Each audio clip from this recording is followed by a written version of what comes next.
So the first topic is going to be how to set up a workspace at home. The first thing to consider is the environment. So is everywhere as clutter-free as possible? The least amount of visual distractions, the better. You don't want your child to be just looking around the room when there's heaps of visual distractions. That includes TVs, a lot of posters, a lot of colors and artworks. Trying to make it as clutter-free as possible. So even their desk that they're working on, or a coffee table, wherever they're working on, try to make it as clear as possible. The second thing is making sure there is good lighting and not too much glare on the screen that they're working on. So making sure you're sitting in front of a window, not having a window behind you, because that will create glare. So as much as possible.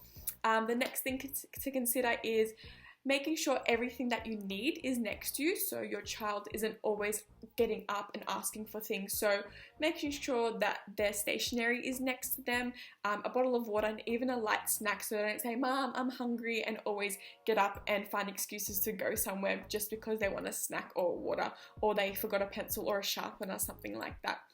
So that's the first thing to consider, the environment. The second thing is their chair and their table the right height for them. So the way you can test that is relaxing your shoulders and putting your, so I'll just show you. Relaxing your shoulders and putting your forearms parallel to the floor. If your child's forearms are parallel to the floor and can fit on top of a table when they're working, that means that table is a good height for them. If the table is too high and they have to go like this, when they are typing and doing table work, they're going to get a really strange shoulders. So you need to make sure that either their seat goes higher or they have a lower table. If their seat does go higher, you need to ensure that their feet firmly touch the ground. When our feet are firmly touching the ground, that gives us really good concentration, attention, and our core strengthening actually increases, so it allows us to be able to sit nice and straight. If your child's feet do not touch the floor, you can just put a few textbooks on the floor, or magazines, or even like a stool if you have a stool. And other options are standing up. So your children, if they're getting a little bit restless while they're sitting down, they can also stand up. When they are standing, make sure there's something soft under their feet. If it's like a rug or a yoga mat, or even those kitchen memory foam mats, you can use those.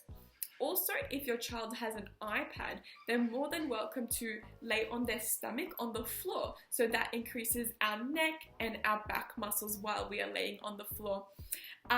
The reason why I don't want you to use your laptop while you're lying on the floor is because you have to go like this and type like this, whereas an iPad, you can straighten your shoulders and actually just use your fingers to use those. So I'm going to end the video there. Thank you so much for listening. If you have any questions that are more specific to this topic regarding ergonomics, the environment, how to set up a table, you're more than welcome to email or call me. All my details are in the email that I sent this video to you. So yeah, feel free to do that. Thanks. Bye.